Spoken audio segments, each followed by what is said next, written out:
episode number 2 of Curiosity with Jon and Mike. What's going on, buddy? What's up? What's up? It's exciting. We have our first guest, James Hicks, the Keto Guru. What's up, buddy? What's up, gentlemen? How you doing, man? Man, I'm doing good. All right, so this is we completely, I kind of helped. Mike did an excellent job setting up our new location, our new setup for the podcast. So what do you think about it? Dude, it's legit. Yeah. Like it's like you walk in and it's like really intimidating. It's not like Joe Rogan intimidating, but it's pretty It should be. intimidating. Joe, come on out. He's right Come here. on now. He's back there producing and shit. We're starting to call this the tanning bed now. Yeah. Courtney had no idea she was losing an office, did she? No, I think she's kind of upset about that. So we'll see how long I can keep it. You either have a nice empty room or you have some twins jumping all over you. Right? Yeah. Yeah. Good call. We'll just have to put them all in one room and keep this one. Yeah. So we really didn't know what the hell we were doing. So we were trying to figure out these camera angles and purchase extra backdrops and get these lights in order. But I think Mike did a really good job. Mike spent a lot of time getting these angles right and getting everything together. So he did a good job. So if y'all are doing a podcast and y'all are using GoPros, these wide angle lenses are hard to frame the backdrops. So I have a couple of them and we have them just right. I mean, even from camera to camera, the stands almost get in the way and the lights will kind of cut into the frame. And it's kind of like a puzzle you have to put together. I was getting frustrated for a little while. Luckily, my Courtney helped me a lot. I could really see you running around seat to seat. Oh, we were doing that. Like I was playing, all right, I'm going to be James. And then we were messing with the camera a little bit. And then for this side of the shot, I was playing myself. And then I was like, oh, now I'm Mike. And we were trying to get the angles just right. We moved these stands 100 times and you have to clamp them down to the table. And every time is like, all right, this is the last time. So I'm going to crank down like it's never going to move. I can't tell you how many last times I cranked into this thing. You don't want to do it that much. So I think we're probably good here for a little while. No, it's legit, man. Even when you showed up, we were like scrambling to get stuff ready, but we're glad we did it with you because we're obviously not experts. So trying to get the audio right, the mic sound right, doing mic checks and getting the audio levels just right took a little bit of time. I'm glad we had the first person on the show and we know him because we can fuck it up and it won't matter. Right? Exactly. You're that guy. I see. So I'm that guy.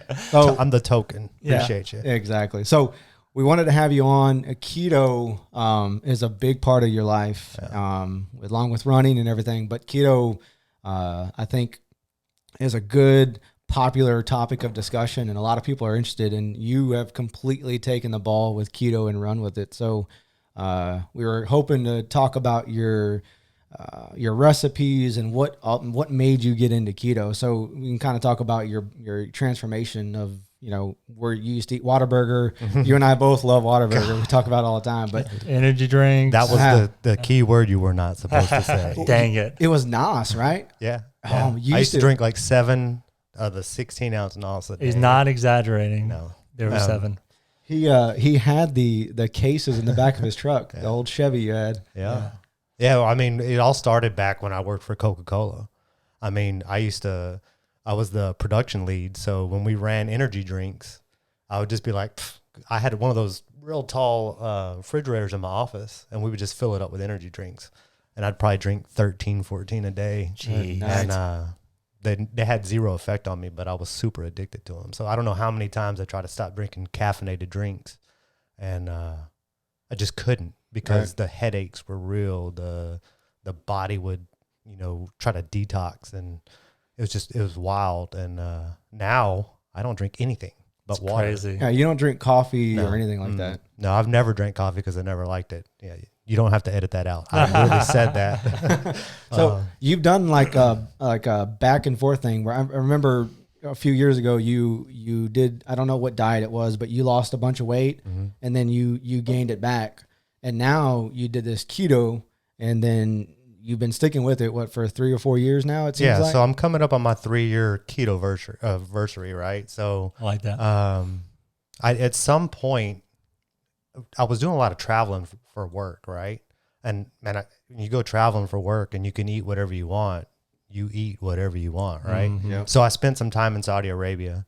And of course, when you go to Saudi Arabia, there ain't shit to do. So you're locked in a hotel. And, you know, I was going down and eating an $80 buffet every night. And then I was eating that buffet for lunch. And then on that buffet were like exotic desserts and everything, right? So you eat like a king and you just balloon up, right? There's nothing to do. You can't just like freely go out and about and walk, you know. I mean, because you could, but I was always scared I was going to get kidnapped or something. And then I came home and we started up a couple of new plants in Louisiana. So, man, you want to talk about getting fat? Go spend some time over there. You know, I spent like almost 6 straight months in Louisiana. When I came home, I don't know, something triggered me one day. I looked in the mirror and I was like, I don't like that guy that I'm seeing in the mirror, right? And you know, you're right. I had lost some weight. I think I lost like 20 or 30 pounds before, and that was just like cutting shit out. Right. You know, no energy drinks and no water burger. Your diet though wasn't anything completely different than the standard American diet though. No. You were just consuming what everyday people consume on a daily basis, right? Oh, but double. So you overate a lot? Or? Oh, hell yeah. And that's the thing. Like if there was something on my plate, like, you know, when you grow up, you got taught to eat what was on your plate. You didn't throw shit away. Yeah. Right? Yep. So you go make your plate because you're like, oh, this looks good. And you load it up. Next thing you know, like you're miserable. Mm-hmm. And then an hour later, you're like, I'm full, but I want a dessert. Yeah. So then you go get something out of the freezer, some kind of ice cream or whatever. And Bluebell. Yep. Yeah. We talked about it before, Mike and I. You used to get in trouble for not eating your food. Like it was a thing. You had to finish your plate before you could get off the table.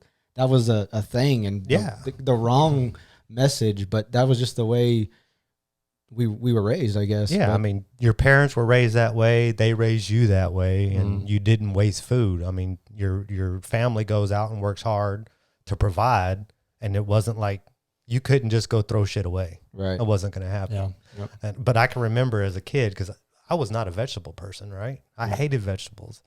And my dad would cook like T-bones. And so I'd have that, leftover piece on the T-bone.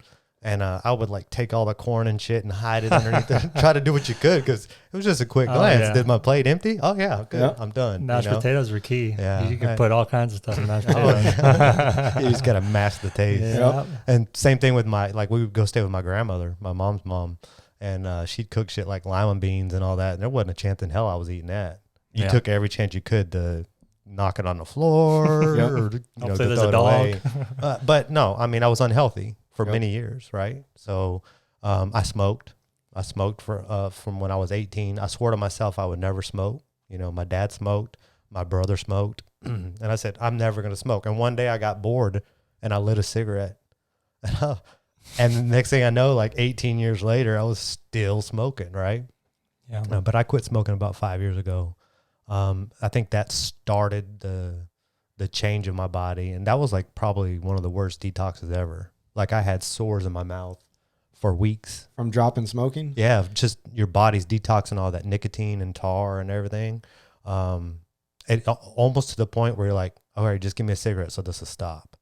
And yeah. You did it cold turkey? You completely just Well, I mean, with the help of vaping. Okay. I'm an advocate for vaping because it does help people. I'm one of those guys that say, you hear all that shit in the media about people like, oh, vaping's horrible for you. And no. The popcorn lung, right? Oh yeah, popcorn lung. Most of the time, whenever something bad happens with vaping, it's because an idiot is operating it. They try to make their own coils and the shit blows up in their face. That's what you hear. Damaged batteries. I take care of my stuff and I know what I'm doing. And do we really know the long-term effects? No. But I'm a chain vapor. I vape all day long. And I can still go run. I can run a half marathon like it's nothing. Right.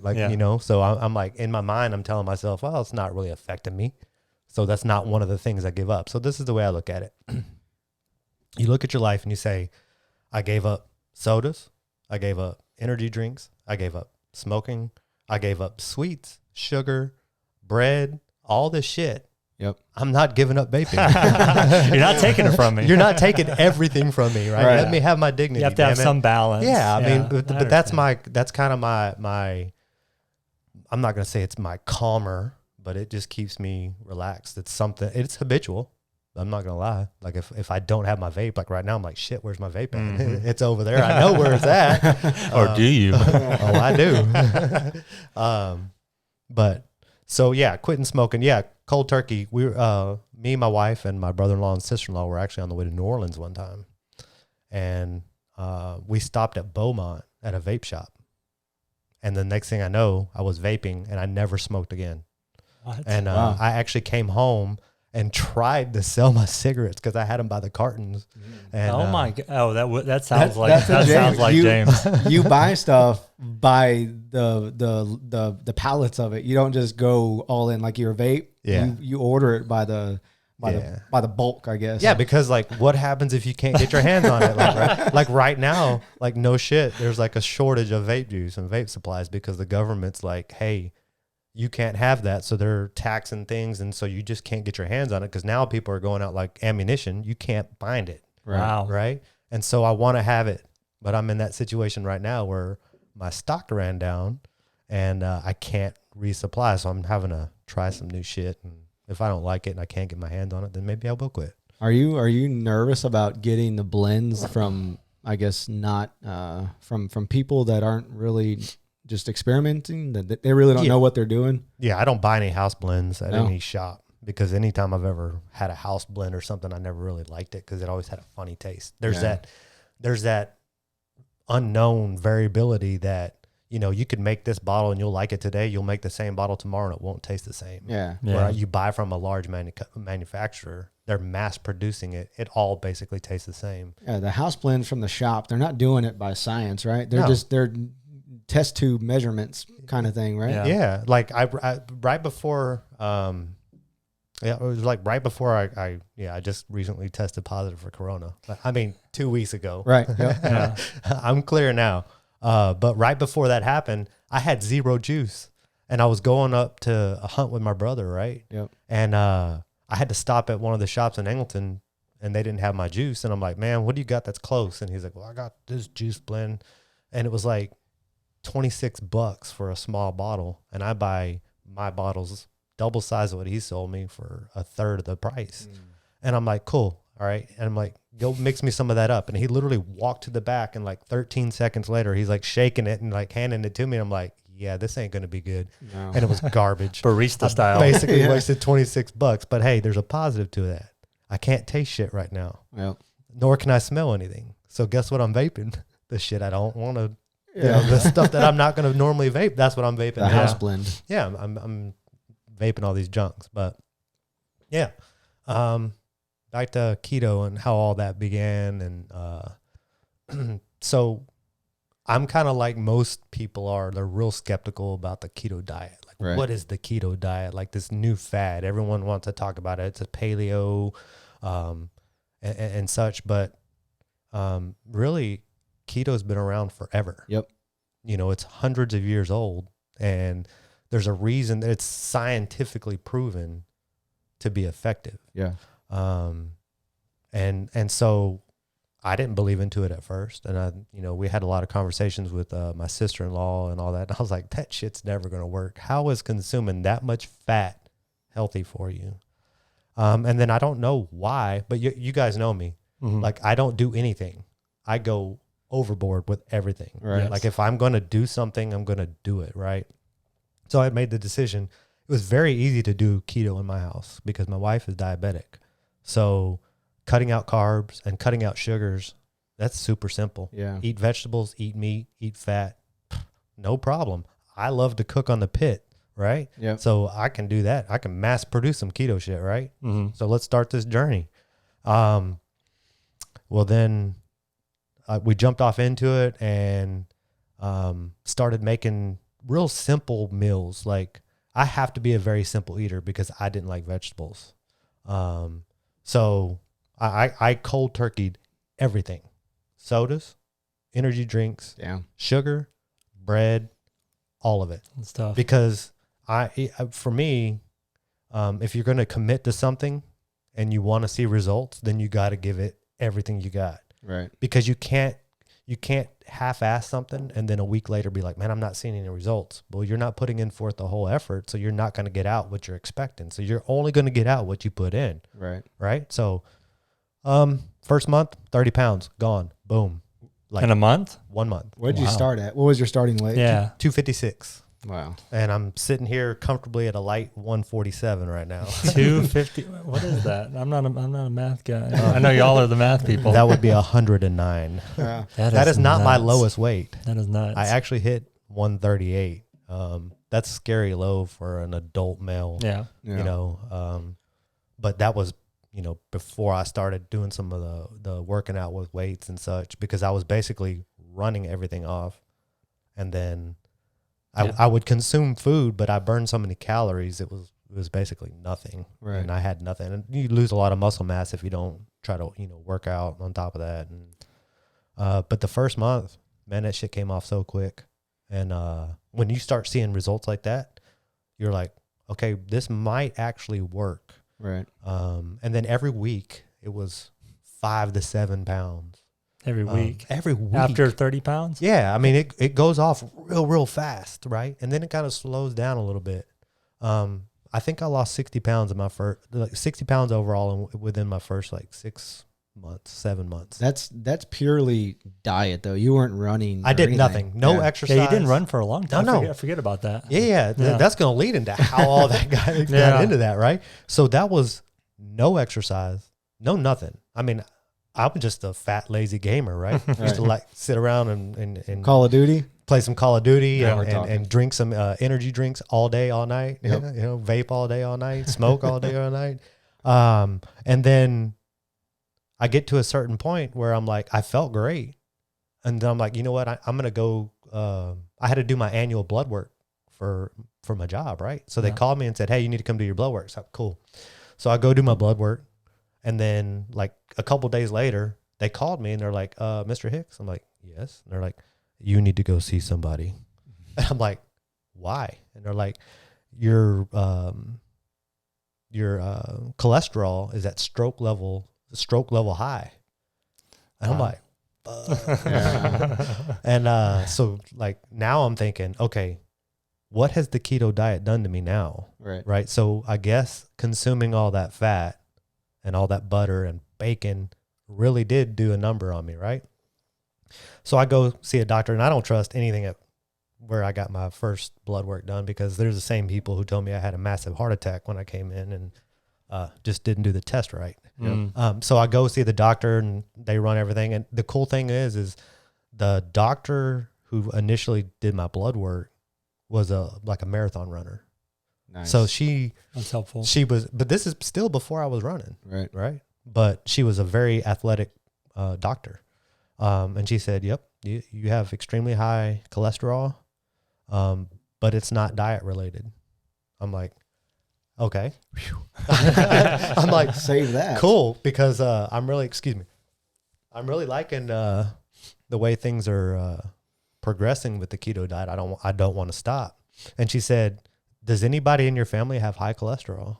And I said, every single person in my mom's side of the family has high cholesterol, and they're all like on cholesterol medicine. Right. And she said, well, it's hereditary. She said, if you don't start exercising, then you're going to be put on medications. Okay. I'm 40 years old. I have never been prescribed a medicine ever. Yeah. I have 0 meds that I'm prescribed by a doctor. That's great. Other than like, you know, whenever you get hurt or something, but I can't even do that because I'm allergic to pain meds. So then, you know, that's helpful. And not. Yeah. Back surgery was a bitch without might be a little one. without pain meds. So I said, well, what do you suggest? And she's like, 30 minutes of walking every day.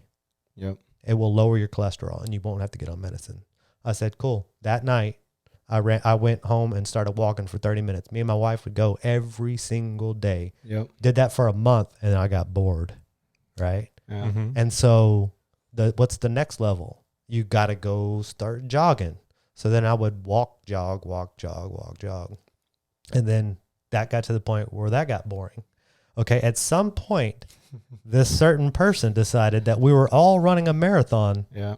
last year. Yeah, that would be you. That not me. I say marathon, but I would never commit to a marathon. So I committed to I think you would do it. basically committed to a half marathon, talking out of my ass, right? Like I'm like, there's no way, because legit just ran my first mile and said I would never run more than one. Then I ran 3 miles and said I would never run more than 3 because I was dying. Then I ran 5 miles and said I would definitely not run more than 5 miles. For damn sure not do 5. And then I ran 10 miles. And I can remember sitting on my porch. Like, this sounds like in a movie and shit, but I was literally had tears in my eyes because I was proud of myself for actually running 10 miles. And then I'm like, okay, I can do this. I'm going to run this half marathon. And then we had done some 5Ks in between, and we ran the 4th of July race. And we were getting it. A lot of miles in there. Yeah, we were getting it. I really need to get back to that. Yeah. Do you even know how to run? I don't think so. The one guy that got us into running. But Mike's ridiculous, though, because you could not run and then run 7 miles at a 7:30 pace. So that's ridiculous. Yeah, for now.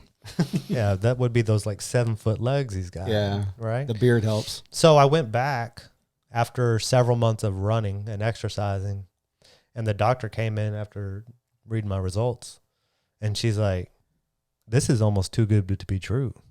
Like, you have totally reversed your high cholesterol. She's like, you're not, like, your levels are almost perfect. Like I don't know. I don't remember. Is it the like the triglycerides? Which triglyceride is the bad or the good? She's like, the one that is almost impossible to bring down, you brought down. And your diet, you were still mainly eating meat? Yeah. So I was eating, basically every day was chicken, green beans, bacon, butter, and cheese. As Mike. Jeez. Every day he'd be like, dude, that's cheating. Like, that's cheating. I'm like, no, that's getting ahead, bro. That's not cheating. Right. And that was my diet. And she's like, keep doing what you're doing, because it's working. Were you taking vitamins in or anything like that? Yeah. So I would take, I take MCT oil pills, and then I take some fish oil pills so I can get the omegas. Because at first we didn't eat a whole lot of fish. I love fish and shrimp and all that kind of stuff. Like, seafood is up my alley, but my wife's not. And it's kind of hard to cook for one, for seafood. Yep.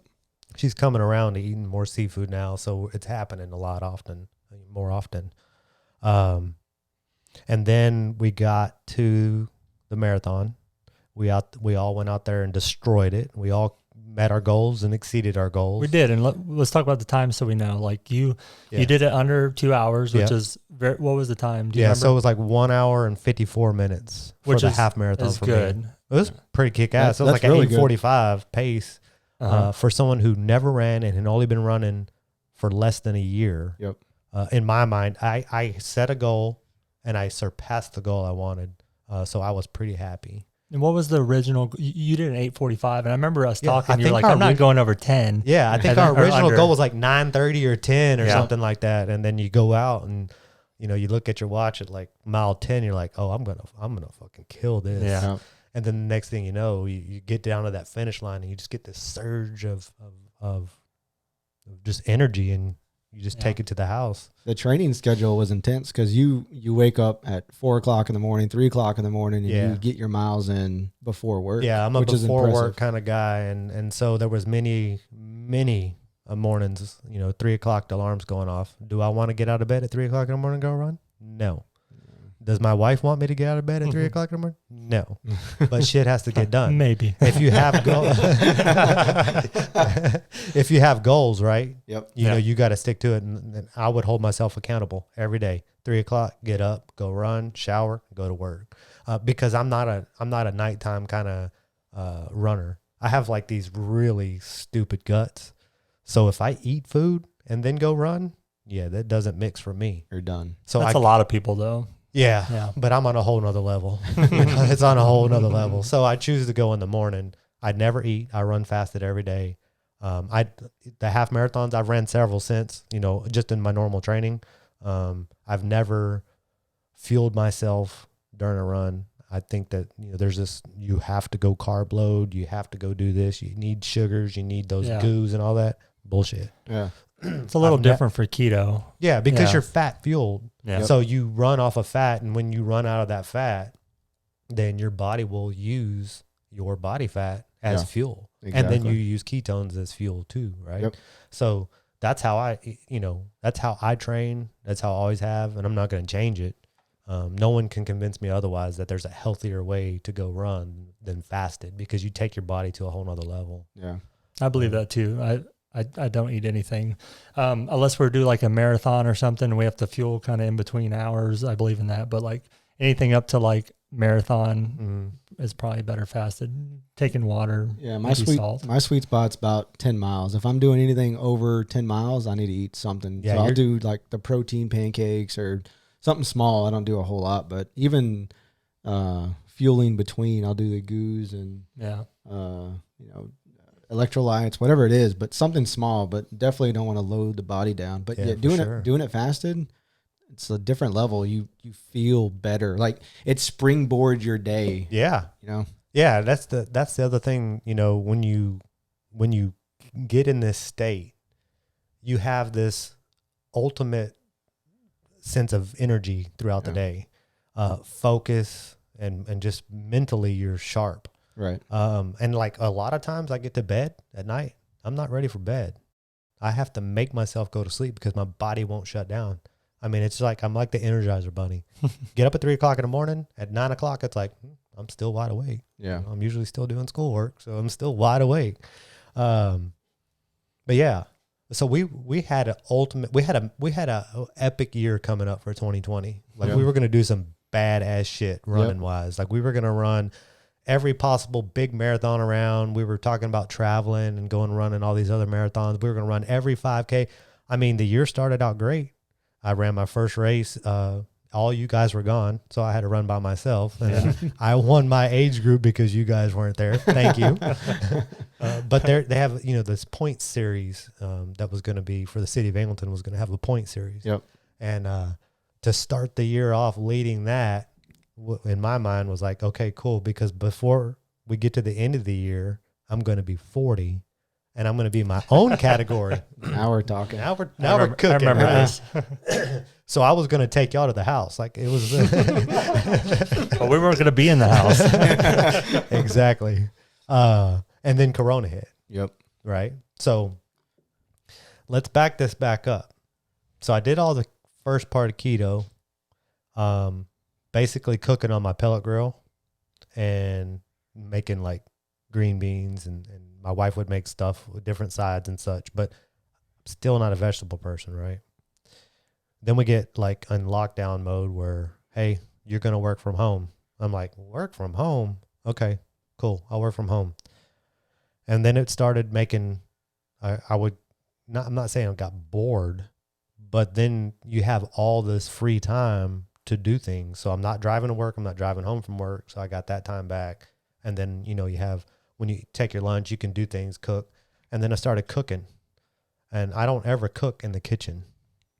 But now that's my kitchen. And there's no one that will tell you otherwise. My wife will tell you that's my kitchen now. All of her Pioneer Woman shit is my parents. It's all my Pioneer Woman shit now, right? We started making different meals, start pairing things up. And then it got to be the point where, I would post my meal and then someone would be like, man, that's awesome. How do you make that? And then I would spend more time typing to people at night about how to make it and all that. And then everyone kept saying, you need to have a cookbook. You need to have a cookbook. I'm not writing a cookbook. So this went along for a while because I worked from home for like 9 months, right? Yep. Every meal got progressively better and better. And you start reaching outside the box and you start making different things and exotic desserts and all that, all keto, right? Like half the stuff that you look at on my food, you'd be like, that's not keto, right? 100% fits the keto diet, right? Yep. And then I was poking around one day. I'm like, what am I going to do here? And I decided I was going to make a website. So I started playing around on the internet and I have no clue how to make a website. So you look for the easiest shit to do where you can click some buttons and things appear. And that's how we got to the point of having just a Keto Guru www.justaketoguru.com. Yep. And not self-proclaimed. One of my friend followers on Instagram was like throwing out some ideas for a website name, and that's where we landed at. And so I get to use that platform to put all my recipes, pictures and recipes, and people can follow. And then when people follow my webpage, whenever I put a new recipe up, it automatically emails them the recipe. So they automatically have it. They don't have to go to the website every day. And then I can share things on the website, things that like I support. Like I don't sell any product for anybody, but if I use something that works for me and that I believe in, then I'm gonna help prop them up too, right? So I'm not part of any of those programs where you got to sell product to make money and all that good stuff. Like none of them pay me to do anything. I might get some free product every now and then or whatever, but I don't get paid by anybody to promote anything. To promote anything. I have a job. I don't need another job, right? I only need one. I don't do this for income. I don't do it for fame. I don't do it for anything. I do it because it's something I enjoy doing now. It is now not just a hobby, but it's a passion. I believe in the keto diet, and I believe in it gives results. And if there's so many naysayers out there that don't believe it, they think it's all fraud and that the fad's going to wear off. But for 200, 300 years, it's still around. Yep. Yeah. Is it for everyone? No. Because some people can't manage to fit that amount of fat or whatever in a day that they need. And so it doesn't work for them. And then you have another 50% of people who say, well, it didn't work for me, right? If it doesn't work for you, it's because you're not doing it right. Because it's a very specific type of diet where you have to have a certain macro. And if you don't have that macro, your body's not doing what it needs to do in ketosis. So it doesn't operate the way you think it is. So they cut out the carbs, they cut out the sugars, but then they eat like 3,000 calories still a day. Yeah. Yeah. I mean, logic says if you burn 2,000, you must eat less than 2,000 if you want to lose weight. Calorie deficit's real. That's Any diet. That's what makes any diet successful. Right. Is calorie deficit. You have to eat less than you're burning, right? Period. There's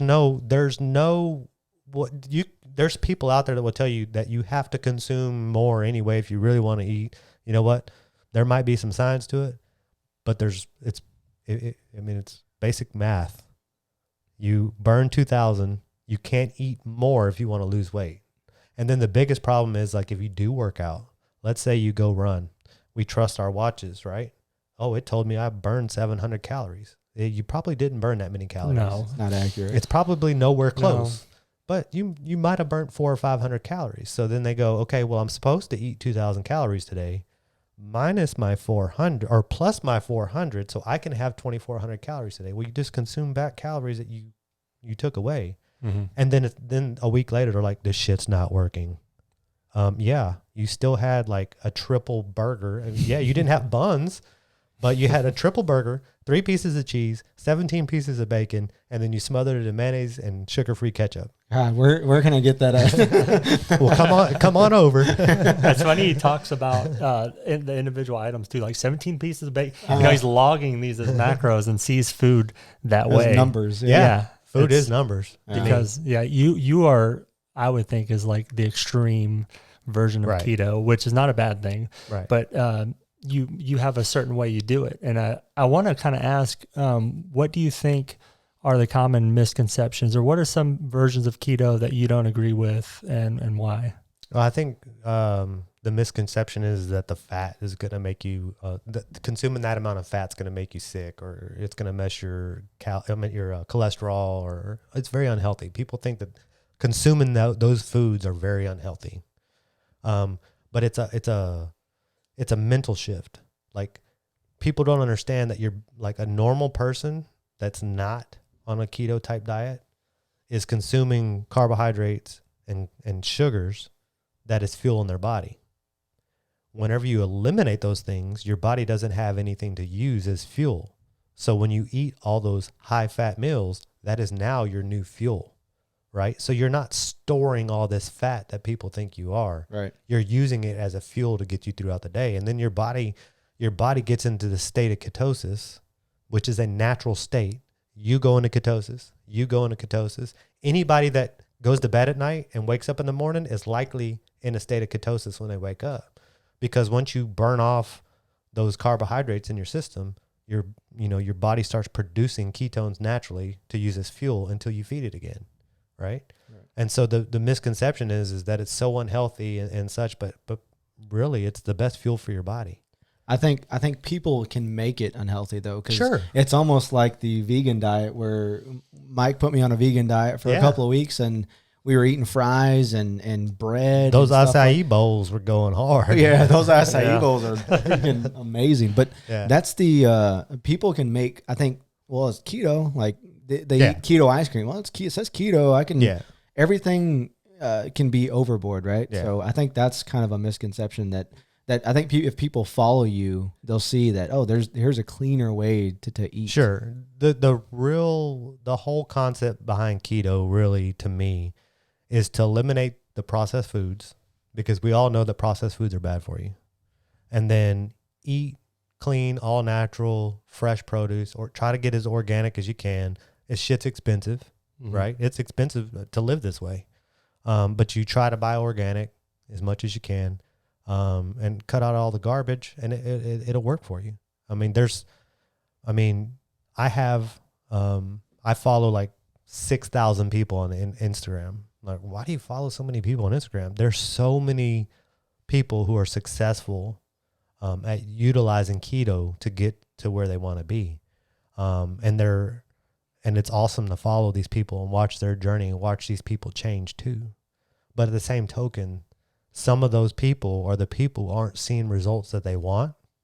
And you watch them and you're like, well, no shit, you're eating like 13 cheeseburgers. Yeah, they don't have any carbs, but you can't eat 13 cheeseburgers. Or I'm not a believer in cycling through keto and carb cycling, right? Yeah. I'm not a believer in that. Like, my mind is, I made a decision to go live the keto lifestyle. That's the lifestyle we live. I have, like I said, I'm coming up on my 3-year anniversary, and I can tell you that I've never cheated on my diet. Yeah. Never. That's nuts. You won't catch me eating a piece of bread. You won't catch me, consuming something that has sugar in it. And unless it's naturally in something. Yeah. Because a couple things. One, it's like a gateway. Like, that one time leads to the next. Like, I know a person opening the door. I know someone that likes to enjoy pizza every Friday night. Every Friday. It's Friday night. And I couldn't do it, because on Saturday I'd want leftovers from Friday night. And then Sunday, order another one. and then Sunday I want to eat pizza again or whatever. My thing was macaroni and cheese. Yep. Yep. That's how I got fat on the box macaroni, 88 cents a piece. I used to have an entire box of macaroni every day during the summer. I did not know that. Oh yeah. It was the simplest thing for me to cook at home. My mom and dad were at work. Yeah. We were out of school. I had plenty of box macaroni. I would light that up every day, eat it right out of the pan with a big spoon. Oh yeah. And then when I got married, my wife is no punk in the kitchen, right? So when she makes homemade macaroni in a gigantic pot, then you got leftovers for 2 days and you're eating it. Yeah, it's just, that is a meal. It's like a gigantic pot of macaroni and cheese. And now it's a total mental shift. I don't think of food anymore like I want it. Mm-hmm. I think of food now that I need it. I need a certain type of food to fuel my body. And then we're having fun with it along the way. So you're making it look pretty. And you're taking pretty pictures with your food. And, I'm not trying to sell the diet on anybody. If you want to follow me and you want to make my food, well, here's the instructions and here's what it should look like. And that's the picture I want to share. I just want to be able to change one person's life, or, inspire one person to make a change for themselves to better them. Because I think that we all have that opportunity to be better humans. Yeah. We're shitty to each other. And I made a decision that I wanted to help people. And I'm not going to reach out to anybody and say, I can help you. But I've never turned anybody down that's ever sent me a message someone sends me a message, asks me a question, I guarantee you it'll get answered. It's even you influence people that you don't think you do. The people that don't reach out to you, there's a tons of people that are just following you. You're running your diet, and they're doing it quietly. I've noticed there's times where there's been periods where I don't post runs, and then I'll get messages, "Hey, are you still running?" Yeah. And like, Crap. oh crap, this person's watching. Like, so I can only imagine it's on a greater scale with people who follow you on social media about diet, running, lifting. There's people that, James is doing it. I know for me, I'm the same way. I work out in the mornings at 3 o'clock, 4 o'clock in the morning. On mornings that my alarm clock goes off, I'm like, I don't want to fucking go and run. I'm like, well, it's Monday. It's Tuesday. James is running. It's a thing. James. So if James is going to do it, I need to do it too.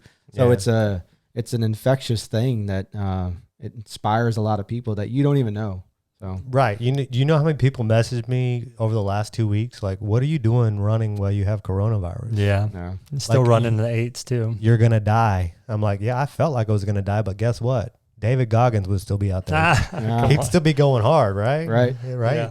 Yeah. It's crazy. You think of those things that make you go out there and get it. Yep. But to me, running is more addictive than anything. Once you start, you can't stop. Yeah. Like there's the pheromones, the overwhelming feeling in your body you get, that supercharged feel that you have. If I don't run, all I think about is going and running. Yeah. It's phenomenal. Like everywhere I've traveled for work, I take my running gear with me because I'm going to run, period. Yep. And it's a topic of discussion everywhere I go because, a lot of your friends or your coworkers and such, they follow you and they want to talk running. And like, I can't believe you went and ran and, it was minus 25, it feels like, or whatever. I mean, I went and ran in Canada and, I've ran everywhere I've been. So, yeah, it's good. It's good. It keeps you busy. It keeps your mind sharp. But you don't want to ignore somebody too. And it goes back to the whole social media thing. Like if someone reaches out to you, there's a reason they're reaching out to you. I mean, sometimes they reach out to you and be like, man, dude, stop posting. You post too much shit. Well, guess what? I'm going to post 2 to 3 times a day, every day. If you don't like it, there's an unfollow button, unlike button, or whatever. And I'm not... if you're following me, you're going to expect to see either running, weightlifting picture, or food. Yeah. Right. That's what I post. I don't post hate. I don't post about elections. I don't put my personal choice feelings out there because people can't be adults and have those conversations. So what can we all agree on? That we all need to be healthy. Well, not everybody's going to agree with that, but they may say, yeah, I agree with that. Everyone needs to be healthy, but they're not going to go do it. And then everyone likes to eat, right? So that's what I like to post. And I think at first, sorry, this Corona's got my nose running at random times. It just turns on like a faucet. Spray them down. Shit, I lost my train of thought.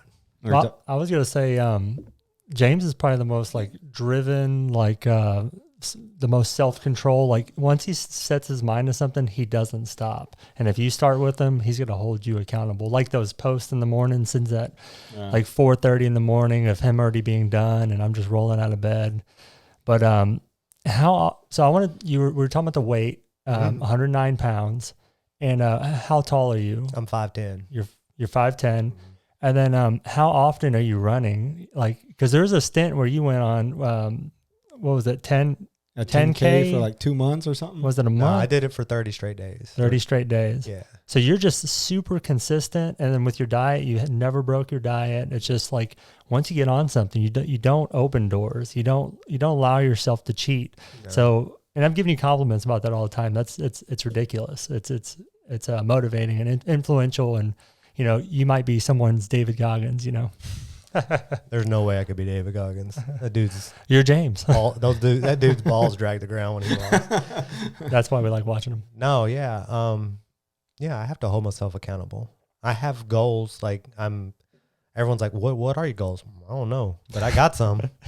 And I don't want to mess them up. I've had this thought in my head since we started all running together and everything in weight loss is damn it, I want to have one ab. One. I know they're down there, but I just want one poking through. Yeah. That's all I've ever wanted was to have one. Why? I don't know. I don't care. My wife could care less if I have an ab or not, right? But I think you have to have something to keep driving you to something. Right. And now it's just like I can't stop anyway. I'm not going to stop running. It's in my blood now. It's something that I do. It's something that my body expects every day. But yeah, I run 4 to 5 times a week, and then I work out 2 times a week. But I only train 6 days a week. You know, whatever combination. Yeah, that's it. That's all. And we're starting to see the definition. Yeah. He's getting some little muscular definition. And Yeah. I think he might get that ab here soon. It's coming. It's coming. I don't know if it'll make it through all the loose skin I have down there, but you know, when you lose 100 and something pounds, you've got some excess skin you got to deal with, and like people are like, oh, you can go have that cut and removed. Like, no, it's battle scars. That's the impressive thing. So a lot of people lose weight and they'll have that excess skin, but I've seen his transformation over. It takes longer than I think people think, but it's going away. And I didn't think that was possible, but I think if you keep it up, it's a long road. You're getting close to that. Yeah, it's trying to shrink. It's the weights. I think I've seen a bigger jump since you started lifting the weights. Agreed. I feel differently since I started doing the weights, and now I've incorporated weights into it. It changes everything. Like, I used to wake up on CrossFit day. I used to call it cross shit, right? I remember. We all call it that. I wasn't going to do CrossFit day until I bought a bicycle, and then I would do biking on those days. But to me, that was just an extra rest day. And that wasn't working. And so we started incorporating I started you and your conscious. Me and my conscious started incorporating it in some weight work. I have no clue what I'm doing whenever I'm doing weight workout. Like, I have no agenda when I go in there. Like, I know I'm going to do chest and I'm going to do abs and core and all that, but I have no idea what exercises I'm going to do. I have a machine. I have weight bands and all that. Yeah. I have another friend that sent me a book. She's a personal trainer, Heather Lundenberg, right? She sent me a notepad, and she's like, start logging your exercises, and then you can keep track of what you're doing, and then you can go back and refer to them and kind of use that as your guide. And it's the same thing as running. Yeah. If you don't track, we're so meticulous. We're checking our watches, we're checking Run Coach, and then we're posting all the data. It's the same thing with weights too. If you don't have something to refer back to, it kind of loses its peak and valleys. You just lose track of all that data. So. Yeah, because then whenever I wake up the next day, I may not feel any soreness or anything. I'm like, man, did I really do anything? But then the next time you work out, and the next day you're like, oh man, I can't. I'm like totally sore. Then you want to refer back to what worked, like, because to me in my mind, when I go work out and do weights, I want to feel sore. So I want to feel like I did something. I think a lot of people want that. Yeah. And when I work out with weights, which is like never, like that, but when I do, that cup, like the cup, when I was lifting it up and I was like really getting into it. Sometimes when I would do some leg workouts and I would do a run, because I was doing Pilates for a little while. Yeah. I would run and I felt way stronger. Like, I felt like I could like pick up the speed a little bit, and I like that feeling. I don't know if it's psychological or what, but it's pretty cool. I only like that feeling when there's not a long run the next day, because that's brutal. Leg day, I need to change it up. Yeah. Leg day is on Saturday, long runs on Sunday. That's a horrible combination. That's what I got. But it's kind of like a mental mind game for me. Like, I want to hurt my legs and then I want to run. Like, if I'm doing that, then I know if I'm preparing for a race and I don't have leg day the day before, I should be amped up and ready to go for this long run. So I feel like lifting weights makes you a better runner though. It protects your muscles. It supposedly helps your joints out more if you're lifting right. I think it improves the overall mobility. Especially leg day for sure. Yep. Yeah, because in December when I hurt my Achilles, when I was going to see that physical therapist, and he's like, I need you to stand on that 1 foot and balance and all that. And he looked at me and he's like, you're weak. Lord. I'm like, tell me how you really feel, bro. Just give up. He's like, you're really weak. Your legs are weak. And, of course, I'm like, I pulled my shorts up because it's December in Texas. I pulled my shorts up and I popped that leg muscle out. And I said, does that look weak to you? He was like, bro, you're trying to balance on one leg and you're standing there like a worm. And he's like, you need to start really working out your legs and strengthen your legs because that's where it all happens. Like you got to build, and John, you've been telling me that for, the whole time. And, but it took someone else acknowledging my weakness. Took a doctor to say it. Yeah, you need a doctor. I was already doing leg day. Yeah. But that made me want to do it even more, like, more aggressively, like really get into the leg day. And instead of doing a 30-minute leg workout, now maybe I'll do an hour leg workout. Yeah, they say that like doing squats, it helps with your testosterone in your body, and it helps with your back and your core, and then doing push-ups, and it helps your back and your chest, and just all these little things. People think that you were saying you get kind of you don't know what you're doing, but the fact that you're going out there and just doing something, right, that speaks volumes, because most people say, well, I don't know what I'm going to do, so I'll look at it later, and then I'll come back at it. But you're just knocking out stuff, and that's what all that matters. You're moving your body. That's the key thing. Right. I do have a routine. I mean, I know in my mind what I'm going to kind of go out there to achieve that day. Like you said, I'm always going to do push-ups. I'm always going to do abs and core, planking, and all that such. It's the other stuff that goes along with it. Like, am I doing lat pull downs? Am I doing chest pulls, tries, pies, what, all that. Yeah. It's just whatever I'm feeling that day, to be honest. And even on leg day, I'm still doing abs and core and push-ups and all that, because I want that one ab. I'm not sure if 2 days a week doing weight work is going to make that ab come, but it's going to come. But it's super interesting too. And it's like, feels like I'm all over the place, but this is good. It brought up a thing. When you take out all those processed foods in your diet, your body rewards you, because you lose all that inflammation. You don't like hold on and retain a lot of water and such. And your body just becomes efficient. And that's why it works. Like, it doesn't have to be keto. Like, if you want to go do something, you want to make a difference to yourself, go cut out processed foods. Yep. Period. Don't go to McDonald's and order a cheeseburger, because that cheeseburger can be sat on a countertop, and for a year it will never mold. Yeah. And a year later it's going to look the same. That's something strange about that, right? Something off about that. Something definitely not right. And like, we feed that to our children. Yeah. What are we teaching them? Like, I can't talk shit about what people give their kids. My daughter, basically, if she wants something, she's going to get it, right? I'm not going to stop her. I'm going to try to give her options for a healthier choice. And she does like the keto food and stuff, but she's like, why do I want to eat that one? I can have that. Or, hey, Dad, take me to Whataburger. You know how hard that is? Damn, Whataburger. The smell of the fries. The fries. Yeah. Period. Is that the thing? It's the smell of the French fry. Okay. Yeah. Are they the best French fry? Yeah. I mean, they're pretty. Man, good. I thought it was the burger. I thought that was the. Oh no, burger's off the chain. That's a thing. That's a giveaway. But that French fry smell never leaves your vehicle. Yeah. Like, I can smell that for weeks. McDonald's has good fries too. So we'll do. Kelly and I will do on our cheat day. We'll go to Hooters and get Hooter wings, and we'll do the traditional, non-breaded kind, of course. And then we'll go to McDonald's and we'll get the fries. Oh, there's your bread, right? Yeah. The Hooters fries are terrible. They're garbage. They're more terrible. I know there's some diehard Chick-fil-A fry people, which I think is gross, but some people like it. Yeah, but I think it's comparable to the Hooters fries. The Hooters fries are they're awful. They're a mess. Yeah, it's crazy. But y'all both said something too that we need to address about, like, the keto diet and such. Y'all were talking on your last podcast about how, I don't remember how you even worded it, but you're talking about how people are taking it, basically abusing the diet, like to gives them a means of, like, all these sweets and treats and such. I'm going to go back to what I said at the very beginning.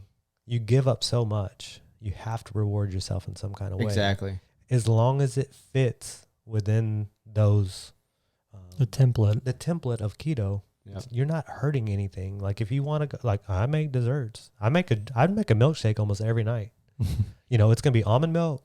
It's going to be some cacao powder or some PB Fit. Whataburger fries. Definitely. I'm thinking Whataburger fries as I'm drinking it, but it's going to have, heavy cream and such in it. Yeah. But in my mind, and shit, if it's not like when I get to the end of the night, I'm like, oh, I got to have my dessert. Like, I don't really need it. Yeah. But most of the time, because I'm so anal about tracking my food, I'll look and see, oh shit, I'm really low on calories. And I'll have to go make a shake. How many calories are you consuming these days? Yeah. That's a good question. Yeah. So it's I've gone back and forth. Like when I first started, I was consuming about anywhere between 1,500 and 1,800 calories a day. So I use a Carb Manager app, the pro version. I go extra on everything, right? Yeah. And you can put your body weight in and your height and everything, and it will give you your macro, and it will tell you your suggested calories for that day based on what you want to achieve. Well, I always put myself in a 35% calorie deficit. So it always wanted me to eat like 1,800 calories. And so I was doing that, but then it got to the point where I was only consuming about 1,400 calories a day. And that's where I got down into the 130s. And it was like crazy, like how when I left for Corona, I was 167. Like I had gone back up a little bit, not because I was eating outside my diet, but I was doing a healthy maintain. Well, I was taking the calorie deficit to a whole nother level, not purposely. And I go back and look at my meals. I'm like, man, I just wasn't eating. Yeah. And so then I started eating breakfast again to add the couple hundred calories extra a day. And then I was getting back up to 2,000 calories, right? And then now I'm back down to, I'm trying to consume about 1,800 calories a day. And my body is happy about 1,800. I don't feel the hunger pains or anything. Like I'm very satisfied when I eat 1,800 calories in a day. I intermittent fast. So once I have my last meal, I don't eat again until lunch. But I will try to confuse my body from time to time, and I'll go a week where I eat breakfast. And that's just to tell my body that I'm in control. It's not in control. Listen right? here, bud. Because your body gets so used to that. Yep. I want to throw it a curveball to keep it guessing what I'm going to do. It's kind of like running. You can't go run 5 miles every day at a 8:15 pace. Right. You got to change it up. You got to have a speed day. You got to have a threshold day. You got to have a long run. You got to change it up. Yeah. Or you just have this muscle memory, and then you're just doing the same shit every day. Yep.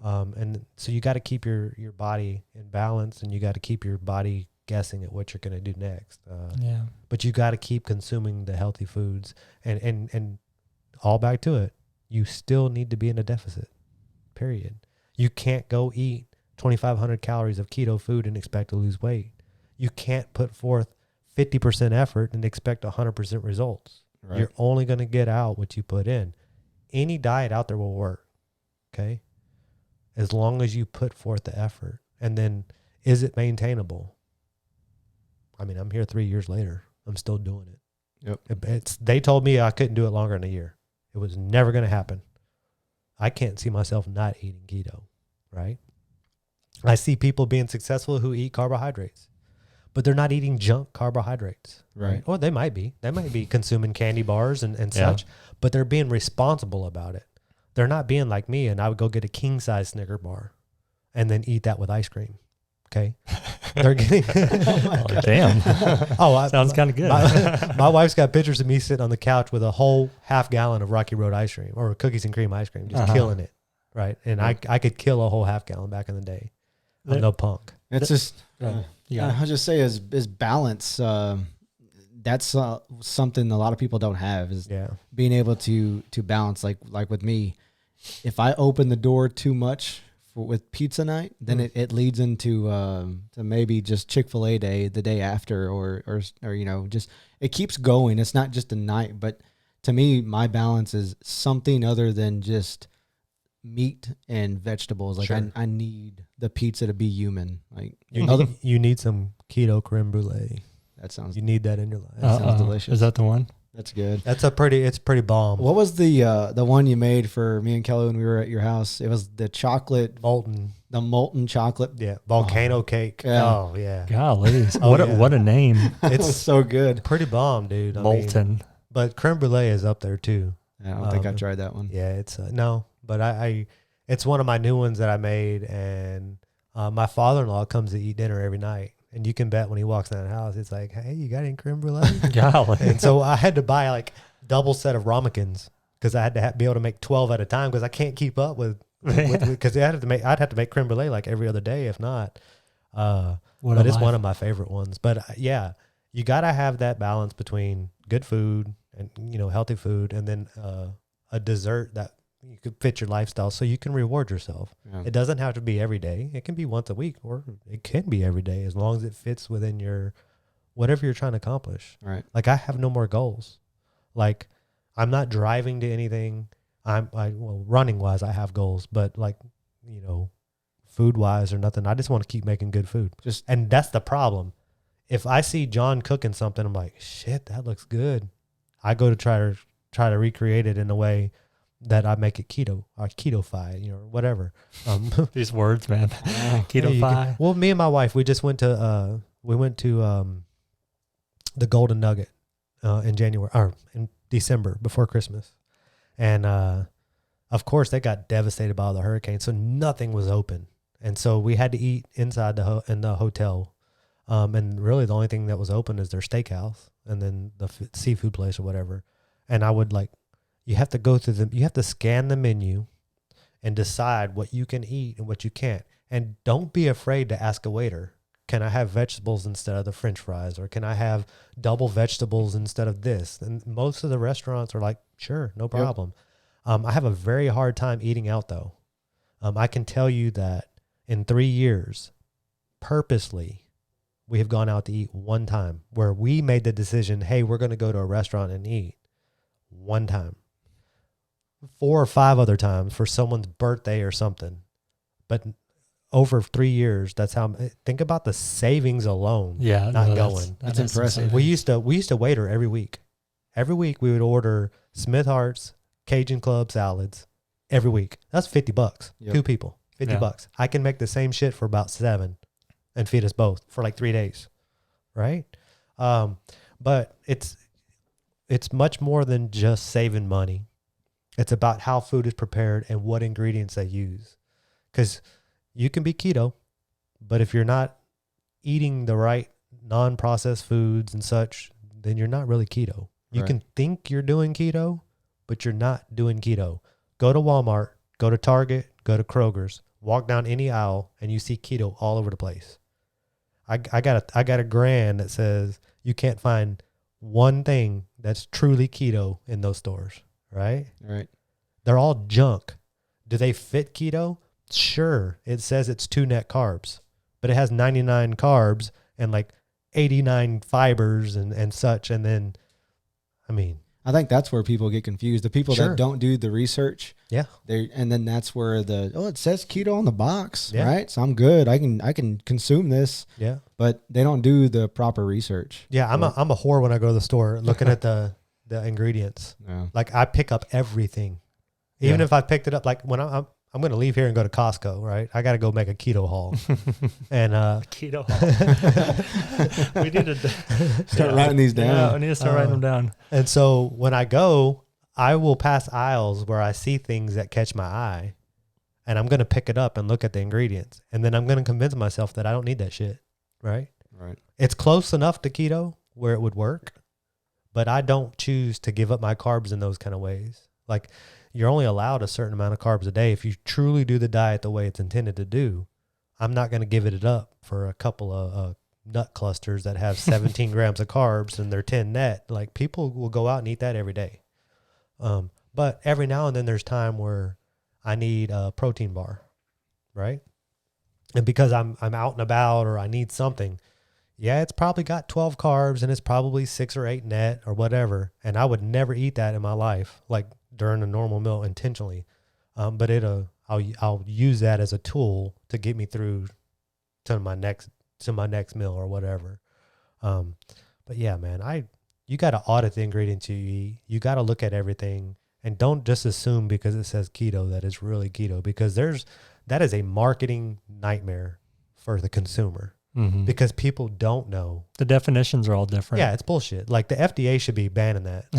I mean, that's seriously. Like, companies are they're putting keto out there and they're expecting the shit to sell, and it's selling because there's empty spots all over the thing that people are just eating it up. It's so big right now. I follow, there's this Facebook page, Mexi Keto, I think, or Mexican Keto. Yep. And the shit they're cooking on there is not keto. No. It's close. Sure. It probably fits into some type of parameter, some loose end of keto, but it's not true keto. Yeah. Dirty keto. Dirty keto. There's a spectrum, and it's just Sure. I've gotten to the point with vegan, it's the same thing. You'll start looking at these new boxes that are like, you know, Right. vegan food. And next thing you know, I'm eating a burger with a fake patty, fake bacon, fake cheese, fake bread. And Courtney's like, do you want any lettuce, tomatoes? I'm like, hell no. And then because I was always a meat and cheese type person. And I got into vegetables pretty late, but I'm eating this thing and it's like nothing's real about it. Right. And I eat cleaner nowadays, but then I go back to that all the time, and I have it in my hand. I'm like, crap, not again. I have to. Let's get back to. I'll start tomorrow. Yeah, tomorrow. The tomorrow thing. Set the mixed drink down. Yeah. And put the burger down. That's another thing. I haven't had alcohol in 3 years either. I think one time maybe. We were on our cruise either last year or the year before, and it's not like that. I feel it's bad. I find it hard to fit in my diet the right thing to drink or whatever. Like people are like, oh, well, Truly only has 2 net carbs in it, right? Or whatever it is. And they'll go drink a 12-pack of Truly. Well, Yeah. you've kind of erased that whole logic. I just choose not to do it. Like if you go to my house right now, my refrigerator's got a shitload of alcohol in it. Yeah. I've got a liquor cabinet up in my pantry. It's full of liquor, but it's been like that for 3 years. I'll need to come over. You know, oh yeah, it's not enough to treat you, Mike, but you might make something out of it. There's it's good. You do all of this different thing, and when you do a bunch of good things, you don't want to do the bad things. Right. And when they outweigh the bad things, you don't want to do them anymore. So that probably helps you a lot. And I don't think he really drank that much, anyways. And John doesn't drink either. No. Y'all are just. But I used to before because you got me on keto. Yeah. And I did keto, probably strict keto for a good year, and that's how I lost weight. I was about 215, 220, and I'm sitting at 171 now.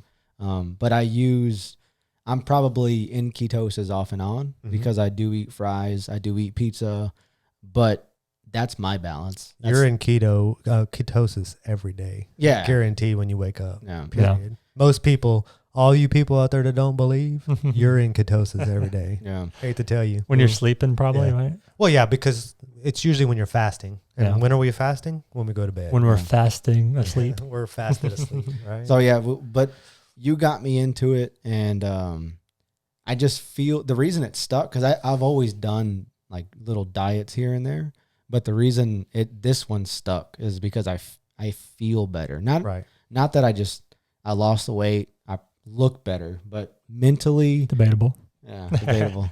But you're pretty chiseled. Thank you, buddy. I mean, coming from this guy, Okay, he's hot. pretty much. But mentally, the mental clarity, all that stuff, you feel sharp. You're not tired. On pizza night, man, when I eat pizza, I'm done for the rest of the night. Well, you know you're going to pay for it. Yeah. But you make that sacrifice. Like you're like, fuck it, I'm going to do it because I'm going to pay for it. You know what? I'm going to give it up. But the way I say that I'm going to make up for it is, well, tonight, I'm going to eat this pizza, but tomorrow I got 10 miles tomorrow. So then mentally I'm like, all right, I'm good. But that's not the way to live. And that's how most people don't have the control that we probably have to where we can shut it off. Right.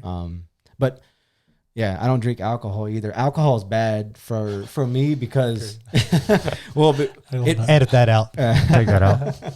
Well, for me, because it makes me feel, I'd rather eat pizza than drink alcohol. Trade-off. It's alcohol. It completely destroys me mentally. The next day I feel like garbage. It's a lingering effect. So I have no problem saying no to alcohol. It's funny shit.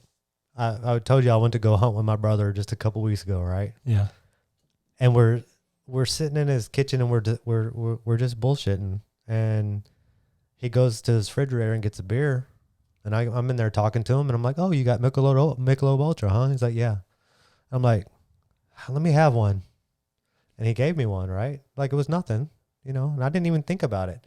And we walk out and I crack it open. I take one sip and I look at him. I'm like, I can't drink this shit. What am I doing? I'm like, one, it doesn't even taste good to me anymore. Yeah. And two, what am I trading off to get this? Yeah. And like, do I want to feel horrible? tomorrow because I drank this beer. And of course he had to drink it, but when you go around people that open those doors though, it like that's the environment. Mm-hmm. You're hunting, you got guns around, you're wearing camo, you almost you need the beer. Oh, was I supposed to wear camo? I was wearing hot pink. Maybe that's why I didn't Hot wear pink camo works. That's why you didn't see no And I know hogs. that's what you had on. I wanted to talk a little bit about, you lost a lot of weight too, which you mentioned. What was your original weight? I think the heaviest I ever was probably about 225, 230. Yeah, but you were jacked though, like muscle wise. I was fat jacked. Yeah. I was size 36 pants, man, and I'm 5'7". That's because you wore them right here. Hey, I'm 36. Yeah, but you're tall. And you're like, you're 36. You're tall. But yeah, I felt like crap. And Kelly just mentioned something a couple of days ago. I used to snore a lot, and I would wake myself up because I couldn't breathe. Jeez, is some apnea going on? Something. But now, she's the one that brought it up. I don't snore anymore at all. Yeah. So it's something to say, like, if miracle drug. Yeah, if you lose weight, you sleep better, you just overall mentally feel better. Is this like normal? Like, I want to keep touching this thing and adjusting. Quit touching it. I can't help it. I don't know. So 225, and now you're 175. 172. 172. That's consistent. Waking up in the morning, 172. So that's great. That's crazy. So, but that's okay weight when you're 5'4". 5'4". You grew 5'3.5". So what I want to say here is that what more motivation can you get from following someone that had such a crazy transformation and a healthy one? Y'all, this didn't happen crazy quick. Y'all look great. Y'all run amazing. John's like running fast now, and I'm jealous. You're running super fast. I was before Corona. I think at times you run like 720s, maybe even lower. And we ran 13 miles one day, and we're all running 730s, 720s. And it's crazy. I mean, we look good. We're feeling good. Well, y'all look good. We're feeling good. And I don't know. It's something's working, and the keto diet is also, you said it's been around forever, but there's not a lot of information on it. So like a lot of stuff's anecdotal. Like you're having to experiment and you're like adding this, taking away this. It kind of takes that to figure out what works. Sure. And everybody's kind of different. So you can say one thing and, maybe something else works for another person. But I mean, if you look at you and how the transformation you've gone through, it's something's working. Right. So yeah. And I, like I said, you're only going to get out what you put in. I put in max effort. So I feel like I got max results out. And I don't scale watch. Okay. Or actually I do weigh myself morning and night. I do it every day, but I don't watch it. I do it every day. I do it every day, twice a day, but it means nothing to me. Yeah. Right. But to me, it's more of a research thing. Like when I eat or drink or poo, what is it doing to my body? Like I want to know. Yeah. So I've literally multiple times have gone to go take a shower at night, went pee, but I had weighed myself and then go weigh myself again to see what do I weigh after I pee, right. Just to know like what does it affect. And people don't even understand. Like I can drink a Topo Chico or 10 and go weigh myself and weigh exactly the same. But tomorrow, if I go drink a Topo Chico, I'll weigh 1.5 pounds more right after I drink it. It makes no sense. But your body is forever changing and all that. What makes people so unsuccessful at these diets is that they give up because they don't see the scale move or whatever. Throw that son of a bitch in the trash. Because if you look in the mirror and you like what you're seeing, because I know people who are stuck at a weight and have been stuck at a weight for a long time, but their body is like sculpting and they're trimming up because you may not be losing, on the scale, but internally, your organs are shrinking. The fats around your organs is becoming less and less. And then you're adding muscle in different places or whatever. You're still winning just because a scale doesn't tell you are. You go with what you see in the mirror. If you like what you see and you like the results you're getting, then you're being successful at it. But you also cannot complain. You know, John, you get results because you're driven. You can go cheat and have a cheat meal. You're not going to come back a week later and bitch about not hitting a goal because you're going to hit the goal regardless.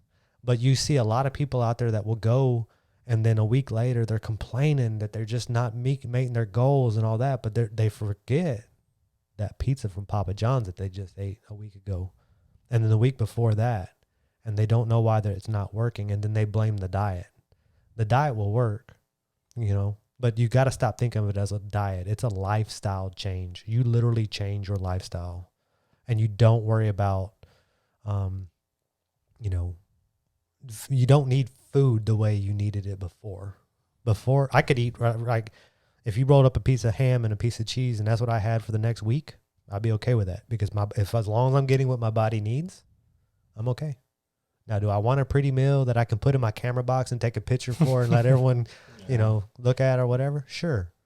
I do that for fun, you know, but nowadays it's, you know, that might only be once a week because I'm so busy with school and such, but you just gotta go do what works for you. And if keto works for you, then go do keto. If keto doesn't work for you, don't.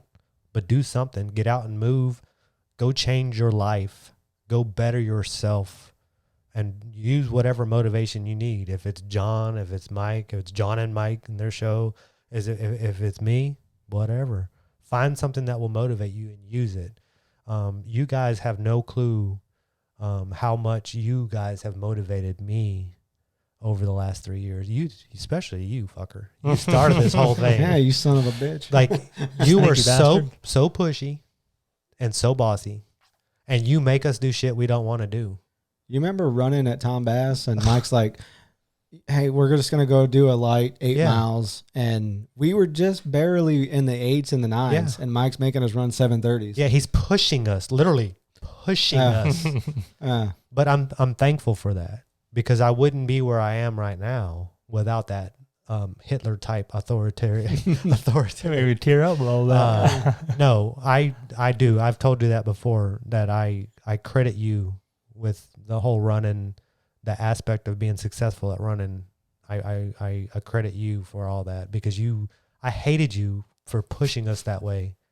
Like, because I knew you were bullying us, but you were doing it to make us better. Yeah. And I feel that I'm better because I was pushed by you. Yep. And, you know, you almost killed me on the bicycle. You know, we went for like a 20-mile ride, and the next thing I know, I'm on the ground, and he's like giving me CPR because I'm about to die. I was on a 17-hour fast. Yeah. I was on a 17-hour fast, and we went and rode, what, 40 miles? Yeah. And I think at Yeah, mile like 30, I was literally falling off my bike, and we had to go to a gas station so I could refuel with some chicharrones and a Topo Chico so I could make the 10 miles back to my truck. Yeah. Yeah. We had 10 more miles to get back to the truck. Like, we couldn't get a Uber. Yeah. We're kind of stuck out there, but no, I mean, and now y'all are the leaders of the pack, and I get your Snapchats every morning, and you motivate me, and y'all are just, I think it's a good little triangle here. And other people in our group we're constantly motivating each other. We'll have highs and lows. When one of us is on a low, you know, you may be on a high, and we just, we keep each other motivated. And I like that we can do that for each other. Yeah. And that's the whole concept with social media. Oh, that changed everything. You're good, dude. Social media, you know, especially Instagram, like I basically gave up Facebook. I mean, I still post to Facebook because there's still people that are on Facebook that are on Instagram. But I follow so many inspirational people. I'm not talking about the David Goggins or the Cam Hanes or any of those kind of guys or, you know, whatever. I'm talking about real humans on the same journey that I'm on, that you're on, you know, that you're on. Or you're not really on any journey. Like, you just make up your own fucking rules as you go. They're more motivating to me, seeing them be successful. You know, whenever they're putting their post out there and they're tagging their Fit Fam and all that such, it's very empowering. Yeah. And it makes you want to be part of that. and it makes you want to better yourself, or, you know, whatever, if I could just motivate one person to get off the couch and better themselves, then I've done my job as a human. And I always say that a lot of times in my post, I talk about being superhuman. And that's the whole concept, is to better yourself and better the world one person at a time. Yep. Right. I lived my whole life doing probably horrible shit. And I talked about people, or I didn't help someone for whatever reason or whatever. I don't want to be that human anymore. I want to be a better human, and I want to be a part of a better world. And it's never going to get there unless we start a movement together of being superhuman to each other and go out and be awesome every day. Yep. Corona was awesome. You know, I'm probably one of two people. I don't know. Maybe President Trump loved it. I don't know. But I'm one of two people in the world that probably am like all for this lockdown and how it all happened. Like, we're all tired of it now. Yeah. I look back on it, and in 20 years, I'm going to look back on it and be like, that was the greatest time of my life. I learned to cook. I learned to give myself my own haircuts and save myself $50 a month. Nice. Looks good. That's pretty crisp. Huh? Yep. Yeah. Dang. Don't look at the back. I'll I'm take still a- working. I'm still working on the back. I'm still working on the back. I'm gonna take a little credit for that one. Yeah, John got me on cut my hair, but I did we started a 10-day challenge that turned into a month, because I thought really at the first part in March, we were only going to be home no more than a month. I'm like, you know what? I'm going to run a 10K every single day until we go back to work. I'm glad I cut that off after 30 days. But I look at that as something that made me better. I did that. I had an awesome training for running. I was running 160 miles a month, 150 miles a month, because I had the free time now. I went back to school. What? Arizona? Representing Sun Devils. ASU? I went back to school to finish my 4-year degree. Spent a lot of time with my family, a lot of time that you would never have gotten any other time. Been real close knit when you're locked in together, right? And just learned a lot. So I'm appreciative of the time I had being locked in my house. You know, I technically wasn't locked in my house, but I'm not going to complain about it. No. Like, I learned to cook. Like I said, cooking, that was just dumb luck, because I hate cooking, or I hated cooking. Now my wife fights me to get into the kitchen to make meals, and I win. That shit's infectious, though. Yeah. Look, we got one card full, huh? Hell yeah. Yep. Guess I Good talked too stuff. much. No, it's good. That social media is infectious, though. It is. You mentioned Cam Hanes and David Goggins. Those people are very inspirational. That's along with your post when you are posting in the morning, watching Cam Hanes climb up the mountain, David Goggins calling everybody bitches, Yeah, like that. pussies. That's motivating, man. Yeah, I appreciate it. You know, someone was motivating for me, and I'm just hoping to be motivating for someone else. And we just do that every day to each other. Yep. We're gonna be better off. Yep. So we're 1 hour and 23 minutes into this. What? That's pretty good. You want to go ahead and call it? I think so. Yeah, we're a SD card full. So I mean, we don't Wait, have hold to- on. You're full. I'm not full. they have the same new memory card in them. So Well. it's not long before that one goes. There's to. 2 of y'all and 1 of me, so it's half the day. So Yeah. you want to plug your social media and your website? Yeah, so you can follow me on Instagram, jhickstx, and then my website is www.justaketoguru.com. I have all my recipes on there. I have a little background that you just heard about my story and why I'm doing. I do plug a couple of people that I support, a couple of the companies that I support, and why. I don't just tell you to go to this website. I will tell you why I use them. And it's, you know, there's more to be desired on my website, but really right now it's just all about food. There's a blog section for talking about running and such, but we'll get there. Right now my life is full of school and work, and then I try to fit this in, and definitely running. But come give me a follow, or don't. I don't care. You're going to see me shirtless almost every day running in the morning. Hot. And then you're probably going to see some food every night, and sometimes at lunch too. But yeah, come give me a follow. I think Mike's gonna link them up in the Yep. the videos and such. And I'll put them in the description, maybe in the video. It'll be somewhere. You'll be able to reach this guy here. Yep. Yep. All right, cool. So that's episode 2. That was fun, man. Yeah, appreciate y'all having me on. This was like epic. You guys have done an awesome job, and I wish you the best success ever. I mean, get on that Rogan level, get those 80 million followers, and take this One day. somewhere. One day. Thank you, buddy. Yep. Bye. Y'all be good.